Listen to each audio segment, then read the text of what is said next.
The Sacramento-San Joaquin Delta is in the eastern part of the San Francisco Bay Area, one of the most seismically active areas in the United States.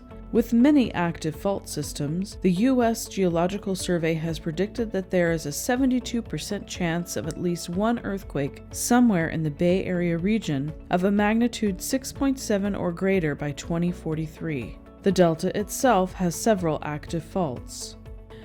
The Delta Conveyance Design and Construction Authority, DCA, working at the direction of the Department of Water Resources, DWR, has developed a Delta Conveyance project designed to address this risk for all facilities, advancing seismic resiliency of the State Water Project. What is the seismic situation in the Delta? The Delta region is home to a series of fault systems known as blind thrusts, faults that may cause some considerable ground disturbance but do not rupture at the surface during a seismic event. Known blind thrusts in the Delta include the Midland, Montezuma, Thornton Arch, West Tracy, and Vernalis faults. A magnitude 6.25 to 6.75 earthquake on any of these faults will produce strong shaking in the Delta. What is liquefaction and why is the Delta at risk? Liquefaction is when strong ground shaking causes the ground to lose its strength and behave more like a viscous fluid. Delta soil is prone to liquefaction in a large seismic event because of two key characteristics: shallow groundwater and loosely deposited sandy and silty alluvium from various current and historic stream channels. Moderate earthquakes of longer duration can trigger liquefaction under these circumstances. Any new Delta infrastructure must be designed with the liquefaction in mind. How does the design of the project account for seismic risk?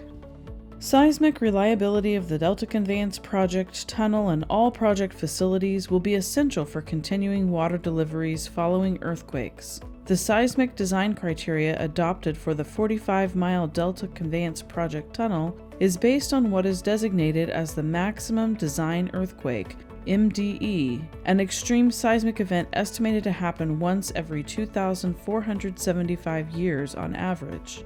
Using this and other criteria, Delta Conveyance Project facilities will be designed and constructed to withstand the estimated ground shaking and resulting ground loads and deformations caused by an extreme seismic event. What effect might an earthquake have on the tunnel itself? Tunnels in general perform better during earthquakes than above-ground structures such as bridges and buildings. Tunnel structures are constrained by the surrounding ground and are not subject to strong vibratory amplification compared to buildings and bridge structures which move independently of the ground during earthquakes. In addition, another benefit is that the Delta Conveyance Project tunnel is located approximately 110 feet below the ground surface. The potential for tunnel damage decreases with depth since the amplitude of seismic ground motion also reduces with depth. Since the current tunnel is located in excess of 110 feet below the ground surface, the tunnel lining is not expected to be impacted by liquefaction, which could occur in the weaker saturated soil deposits located well above the tunnel. How does the project design account for crossing a fault line?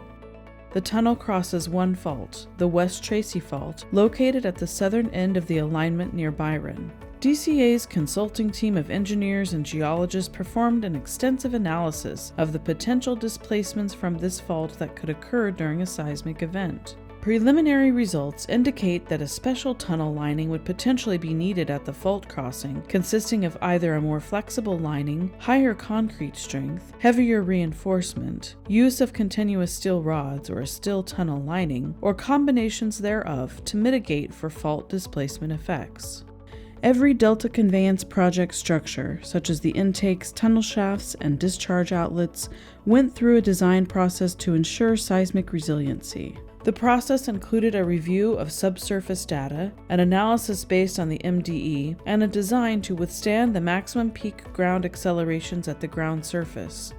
This process resulted in important design changes. Examples include ground improvements and embankment designs at the two intakes in the northern delta. At the southern end of the Delta Conveyance Project, near the existing Bethany Reservoir, a pumping facility along with other infrastructure would be sited on the most competent soils. To learn more, follow us on social media or visit our website at dcdca.org.